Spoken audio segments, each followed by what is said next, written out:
My fiancé said, "I only lied because the truth would have ruined us." I said, "The lie already did." She thought we were having one hard conversation. I was canceling the wedding. By Sunday, her best friend was at my door, her mother was on speakerphone, and her fake pregnancy scare was in my lawyer's folder. Original post: I'm Mason, 34M, from Tampa, Florida. I work as a logistics coordinator for a medical equipment company. My ex-fiancée, Haley, is 31 and worked in social media marketing. We were together a little over 3 years, engaged for 8 months and supposed to get married in 9 weeks. At least that was the plan everyone else still believed in. The funny thing is, Haley was never a terrible liar in the dramatic movie sense. She wasn't the kind of person who sat in a chair, stared straight at you, and invented entire fake lives. Her lies were softer than that, smaller, more polished. They came wrapped in convenience and emotion. She lied like someone tidying a room before guests came over, just little adjustments, just enough to keep the picture pretty. I ignored it for way too long. She'd say she was 5 minutes away when she hadn't even left yet. She'd say a package cost $30 when I could see the boutique bag and know it didn't. She'd say a friend was going through something whenever she disappeared for hours and didn't want follow-up questions. Nothing huge, nothing I could point to and say this is the day I should have left. That's the danger with people like Haley. They don't start with the lie that ends everything. They train you on smaller ones first. They teach you to let your own discomfort slide. We lived in my condo near Channelside. I bought it 2 years before I met her. Mortgage, HOA, utilities, parking, all in my name. Haley moved in 10 months before the wedding and paid me $700 a month, which covered part of groceries and some household costs. I covered everything else because I made more, and at the time it felt normal. We were building a future, or that's what I thought I was paying toward. The wedding budget was mostly mine too. Venue deposit, photographer deposit, DJ retainer, florist hold fee. Haley handled more of the design details because that was her thing, but the money came mostly from my side. I didn't resent it. Back then, I thought that's what partnership looked like. One person carries one part, the other person carries another. Then, on a Thursday morning 3 weeks ago, our wedding planner called me while I was in the middle of updating a shipment schedule. She sounded cheerful at first, then confused. She said she just wanted to confirm whether Haley's request to delay the second payment was okay given the job situation. I remember going still in my chair. I asked what job situation. The planner paused. A long one, the kind where someone realizes they just stepped into a room they didn't know was dark. Then she said Haley mentioned she was between jobs and might need another 2 weeks before we sent the $2,100 balance. I thanked her, hung up, and stared at my monitor for a full minute. Because Haley had left for work that morning in a blazer and heels. Kissed me on the cheek, said she had a content review meeting at 10, asked if I could grab avocados on the way home. So I did what calm people do when they realize something is wrong. I didn't call her screaming. I didn't text her 20 question marks. I opened accounts. First the shared wedding spreadsheet, then my backup credit card. That's where the rest of it started falling out. There were charges I recognized and charges I didn't.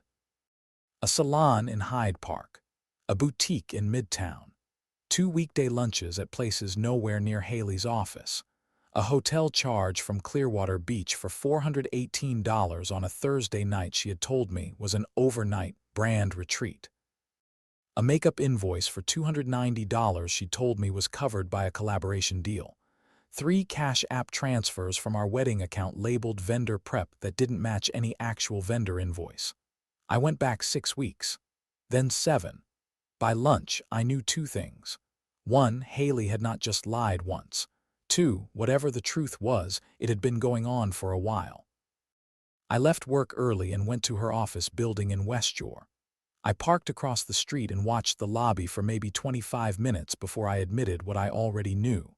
Haley never came out, so I called the main office line and asked for her. I used my normal voice, not suspicious, not accusatory.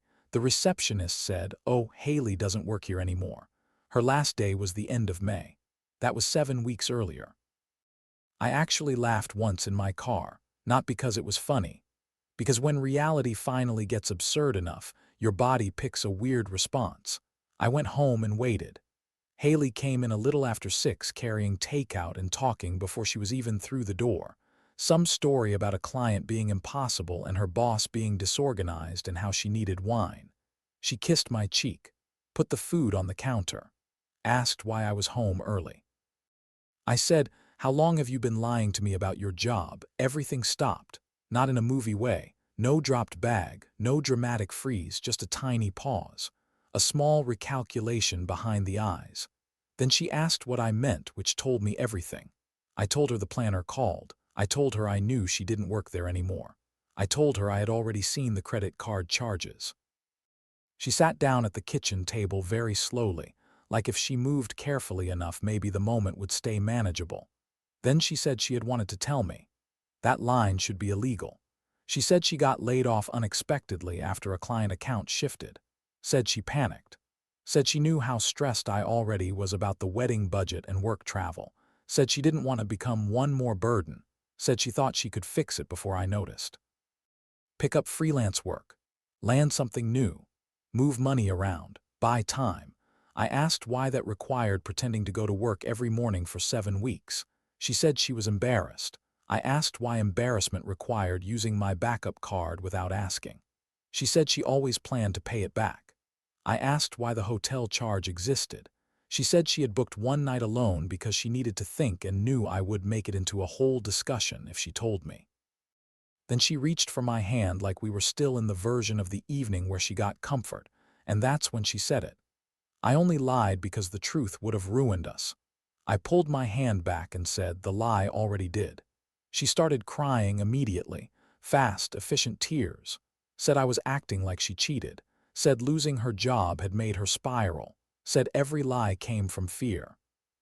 Said the wedding pressure, the money pressure, the shame, all of it had built up and she just needed a little more time.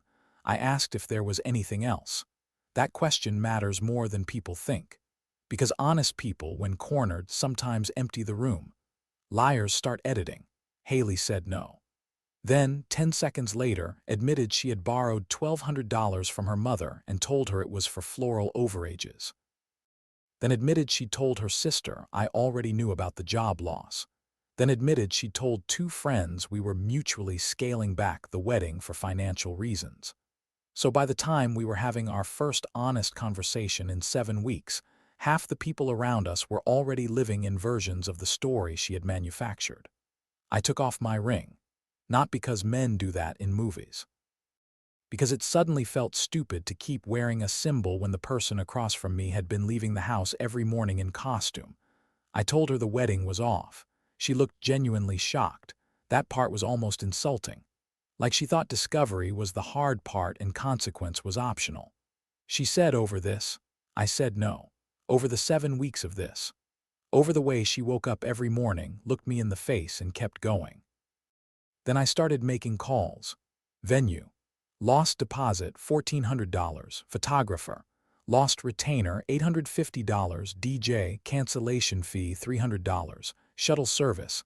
Lost hold fee, $225. By the time I finished, I was out $2,775 and calmer than I'd been in months. Haley followed me from room to room telling me not to do anything irreversible. Telling me love should be bigger than one mistake, telling me I was punishing her for being scared. I told her fear explains one hard conversation. It does not explain a 7-week performance. Around 9, my friend Travis came over because I texted him, "Wedding's off. Need help staying practical." He took one look at Haley crying on the couch and me boxing chargers and cosmetics into a tote and said, "You finally found the last lie, huh?" That word hit me. Last. Meaning there had been a trail and he'd noticed it too.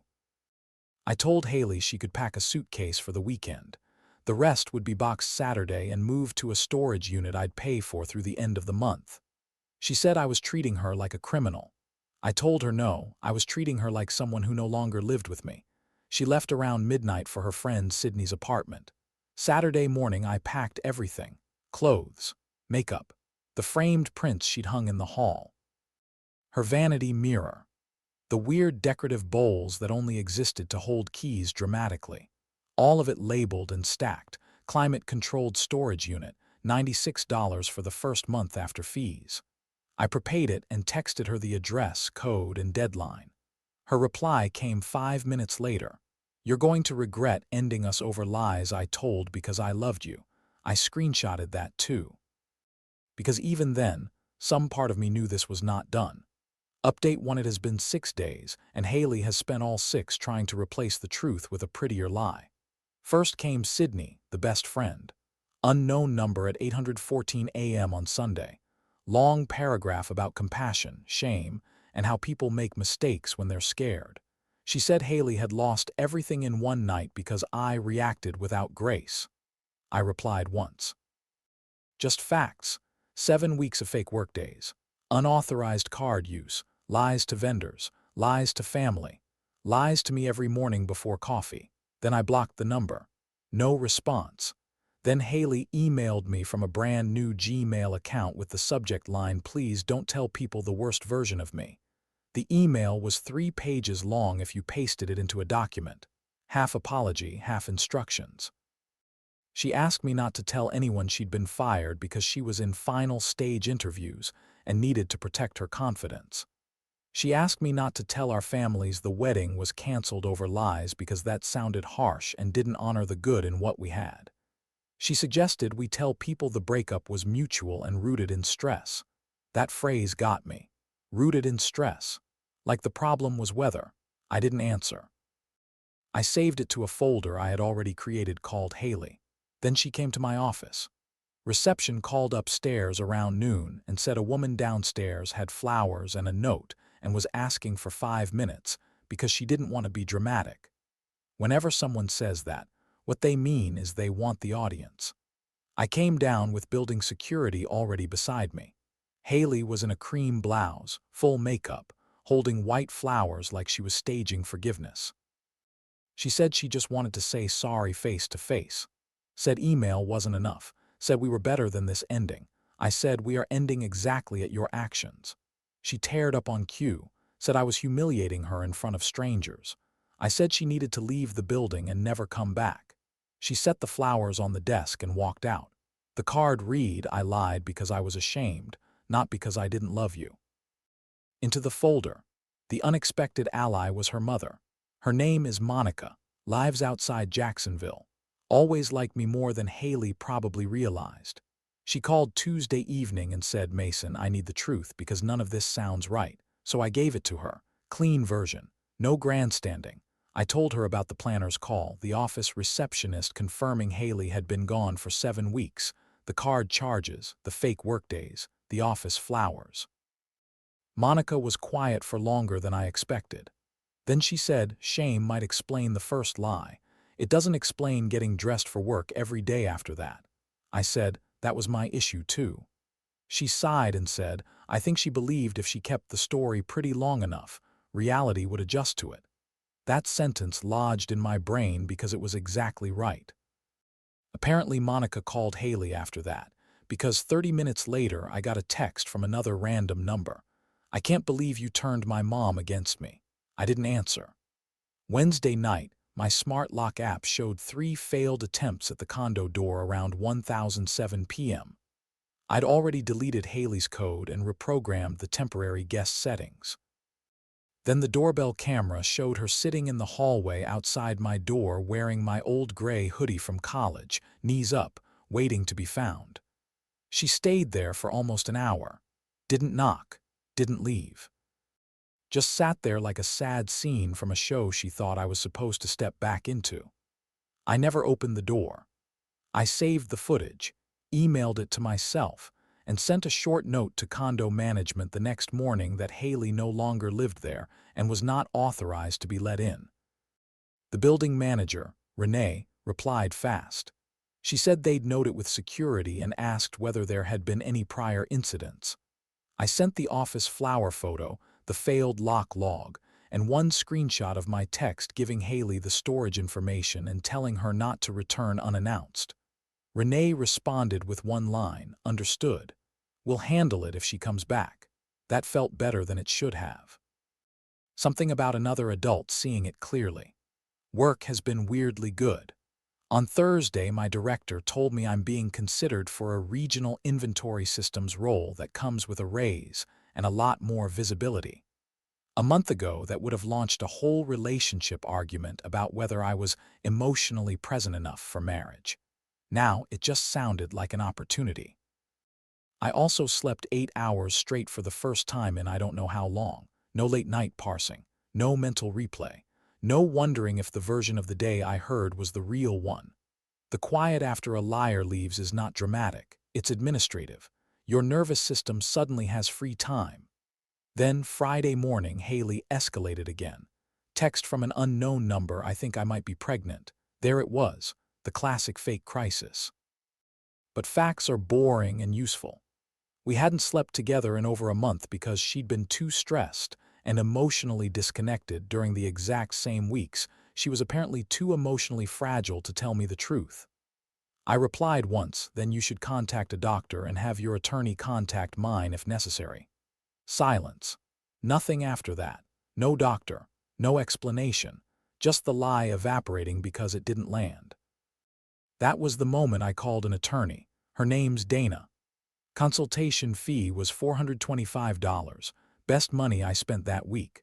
I took the screenshots, the failed lock report, the office flower card, the fake pregnancy text, all of it. Dana looked through the folder and said something simple that stuck with me. She said, people who lie to keep access almost always escalate when access is cut off. Then she told me to stop responding unless absolutely necessary, save everything, and be ready if Haley decided the next lie had to be bigger. Turns out Dana was right. Update 2, it has now been a little over 3 weeks, and Haley has gone from lying to me to lying about me. First, she messaged Lena from my office on Instagram. Lena is 47, happily married, and runs vendor compliance.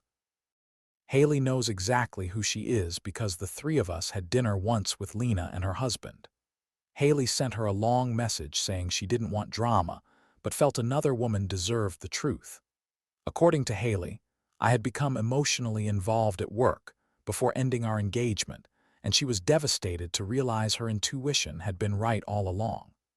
Lena screenshotted the whole thing and emailed it to me with the subject line, "I believe you need this." I apologized to her in person. Lena just looked at me and said, "This woman is setting fires and calling it intuition." Into the folder. Then came the group text. Sydney plus 2 other friends I barely knew. Lots of moral language. Lots of talk about how men punish women for struggling. One of them actually wrote, "You destroyed her because she wasn't perfect." I replied once, "She didn't confess a flaw." She ran a 7-week false reality and used my money to maintain it. Then I left the chat and blocked all 3. 2 days later, I started running into Haley too often for coincidence. Coffee shop near my office on Tuesday. Publix near my condo on Thursday. My gym parking lot at 612 Friday morning. Same look every time, surprised, wounded, soft-voiced, like fate had shoved us into each other's path and she just wanted 5 peaceful minutes. Travis told me to check my car. I almost laughed because it sounded paranoid. Then I checked the spare tire compartment in my trunk and found a tracker tucked near the jack. Tiny. Matte black, not mine. I just stared at it for a second. Then I called Dana. She told me not to mess with it more than necessary, photograph everything, and file a police report immediately. So that's what I did. The officer who came out took one look at the tracker, then at the growing stack of screenshots, and asked if I wanted to pursue formal action if Haley was connected to it. I said yes, calmly. No hesitation. That word matters too. Yes, because there comes a point where patience just becomes another room they use against you. Dana sent a cease and desist the same afternoon. That should have ended it. It didn't. Saturday night, I went on my first actual date since the breakup. Not serious, just dinner. A woman named Paige I met through a rec volleyball group Travis bullied me into joining. She's a respiratory therapist. Easy laugh. No performance. We went to a small Italian place in Hyde Park. 20 minutes in, Haley walked in wearing the navy dress I once told her made her look sharp. No surprise on her face. No hesitation. straight to our table. She looked at Paige, then at me, and said, "So this is the coworker you lied about." Paige looked confused because, obviously, she's not a coworker. I said, "Haley, leave." She ignored me and pulled out the empty chair at the end of the table like she was joining a family dinner. Then she told Paige that I had ended a 3-year relationship because I couldn't handle being held accountable. She said I'd been lying for months and just got to the breakup first. That part almost impressed me. The inversion. I flagged the server and asked for a manager. Haley kept talking, said I had destroyed her reputation to protect my own. Said I was so addicted to looking stable that I'd made her the villain in a story where all she did was get scared. Paige said calmly, "I think you need to go." Haley turned to her and said, "Ask him about Lena. Ask him about why he needed so much space to think." Then she knocked Paige's wineglass over with the back of her hand. Not an accident. Manager came. Then security. Then a police officer who happened to be nearby because the restaurant shares detail coverage with 2 bars on the block. Haley flipped into tears immediately. Said I was humiliating her. Said I brought another woman to one of our places to punish her. Security still escorted her out. The officer took my statement, the manager's statement, and the restaurant incident report. Dana added it to the file Monday morning. Then I got the voicemail. Blocked number. 11:43 p.m. "You can keep telling people I lied, but you're the one rewriting us. I know when you leave for work. I know when you get home. I know the bedroom light stayed on past midnight last night. You don't get to move on while I'm still living with what you did." That line about the light was enough. Police report amended. Emergency protective order filed. And then, unexpectedly, Haley's brother called. "His name is Carter. We were never close. Friendly at holidays, that's it. He said, 'I heard about the tracker. I'm not calling to defend her. I'm calling to say don't back off because she starts crying. She's lying to everyone right now, and if there's paperwork, keep the paperwork going.'" I thanked him. He said she's done this since high school, not like this. But once she starts lying to cover a mess, she lies to cover the lies. There's no bottom until someone stops her. That was maybe the bleakest helpful thing I heard in all of this, so I kept going. Final update: court was yesterday. Dana told me to show up like a man with records, not rage.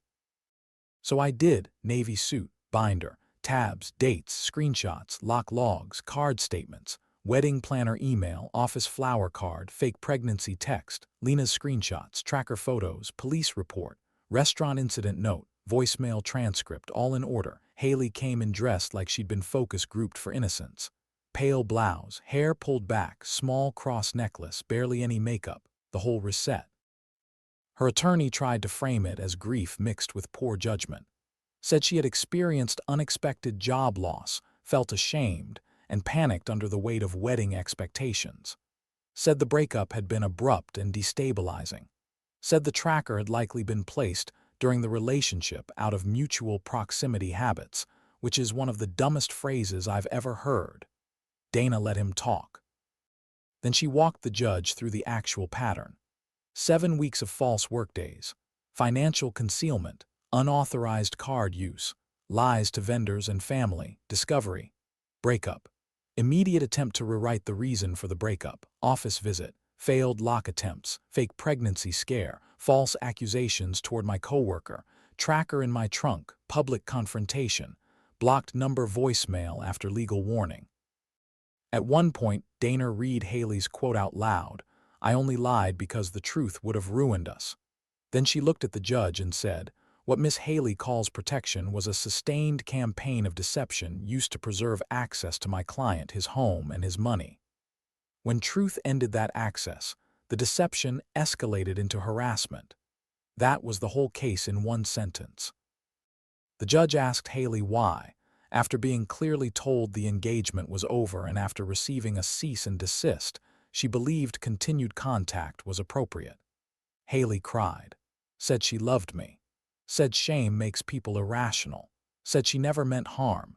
Said she believed we were in a temporary rupture, not a final ending. Said she couldn't understand how I could throw away 3 years over lies told in fear. The judge asked whether she denied the tracker was found in my trunk. She didn't answer directly. He asked whether she denied contacting my coworker with false allegations. She said she was trying to understand whether there had been someone else. He asked whether she denied the blocked number voicemail referencing my bedroom light. She said she was emotional and spoke badly. The judge was not interested in spoken badly. Protective order granted. 1 year. No contact. No third-party contact. No approaching my condo, office, gym, or vehicle. No social media references meant to identify me. Clear and clean. When we stepped into the hallway after, Haley looked at me with that same wounded expression she used when she wanted the world to feel crueler than her actions. Then she said quietly, "You really let one bad season define me." And for the first time, I felt nothing from it. Because it wasn't one bad season. It was 7 weeks of waking up every morning and choosing fiction over respect. It was letting other people believe false things about me. It was using shame as an excuse to make me live inside a story I never agreed to. There's a difference between making a mistake and building a false reality. I understand fear. I understand embarrassment. I even understand one stupid lie blurted out in panic. What I don't understand anymore is how I spent so long calling repeated deception stress, or sensitivity, or a rough patch, or love under pressure. Love under pressure tells the truth badly. Manipulation tells lies beautifully. That's the difference I missed. Work is good. I got the regional systems role and the raise that came with it. More responsibility. Better money. Less emotional chaos. Funny how those things can coexist when somebody isn't burning your attention every day just to control the room. Paige and I are still seeing each other, slowly. Nothing dramatic, which is probably why I like it. She knows the whole story now because once police reports exist, subtlety disappears. Her only real comment was, "Please tell me you checked your car twice after court." Honestly, perfect response. Monica sent one note through Dana after the hearing. Short, she was sorry. She said I was right to end it when I did. Carter texted once, also through approved channels, saying their family was getting Haley help and he wouldn't contact me again. Fair enough. The condo feels different now, cleaner, but not because her stuff is gone. Cleaner because reality is back in charge. My phone buzzes and it's just a phone. My bank statement is boring. My evenings are quiet. There's no sense that one conversation is happening in front of me while another version is being written somewhere else. And I've thought a lot about her sentence. "I only lied because the truth would have ruined us." That line is clever because it makes the lie sound sacrificial. Noble, almost. Like deceit was some tragic burden she carried for the relationship. But lies told to manage another person's reaction are still lies. Lies told to preserve access are not protection. Lies that require daily maintenance are not fear, they are strategy. Haley didn't lie because she loved me too much. She lied because she believed the relationship could survive without my consent as long as I stayed uninformed. That is not love. That is management. And once I saw that clearly, the rest got easy, expensive sometimes. Stressful, yes, but emotionally simple. Because once you know someone is willing to replace reality instead of face it, you stop negotiating with the story and start protecting yourself from the storyteller. That's what I did. And honestly, I should have done it sooner. If you've ever been lied to like this, or if you think I handled it right or wrong, comment below. Don't forget to subscribe, like, and share if you want more stories like this.